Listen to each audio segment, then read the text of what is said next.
আকলিমা, জানো তুমি যে আমাকে লুকায় লুকায় দেখো, এটা কিন্তু আমি ঠিকই বুঝতে পারি। সরি। হ্যাঁ, সরি কেন? আর হবে না। আরে দেখো, আমার খুব ভালো লাগতো তুমি যদি নিজে থেকে এসে আমার সাথে কথা বলতে। দেখো, আমি জানি যে আমরা একই ব্যাচের না, তোমার সাথে আমার একসাথে ক্লাস হয় না, কেন জানি তোমাকে আমার খুব ভালো লাগছে।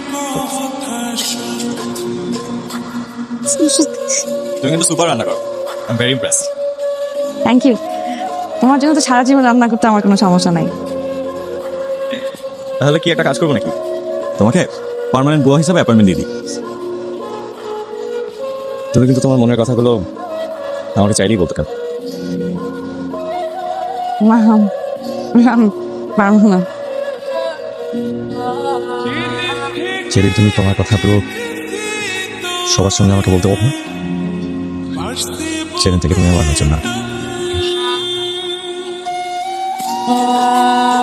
মনের সব কথাগুলা এই চিঠির মধ্যে লিখছি। তুমি একটু বইরও পরে, তাহলে কিন্তু বইল না।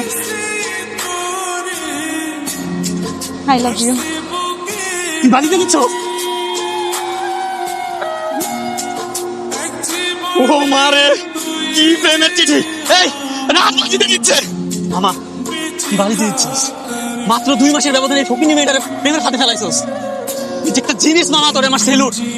কলেজের এই বৃষ্টি মেয়েটা কারণ তোর প্রেমে হাবুডুবু খাইতেছে। আর তোরেও বলি, তুই কি পাগল? তোর এই চেহারা নিয়ে তুই রানের সাথে আসছো প্রেম করতে? এই আয়নায় তুই নিজের চেহারাটা দেখছো? আর আয়নাও তো তোরে দেখলে লজ্জা পাবে। 2 মাস হইয়া তান্দের লগে প্রেম করতে আইসস না? তোর সাহস কম না?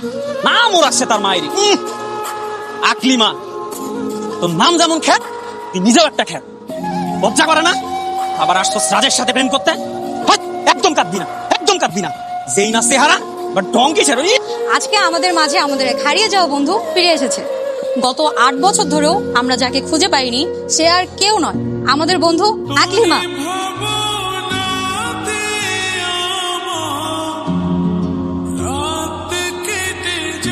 প্রথমে সবাইকে আমি সরি বলে নিচ্ছি। দীর্ঘ 8টা বছর আমি ছিলাম না তোমাদের মাঝে। এই যে ছিলাম না, এর পেছনে কিন্তু তোমাদের কারোর কোনো দোষ নেই।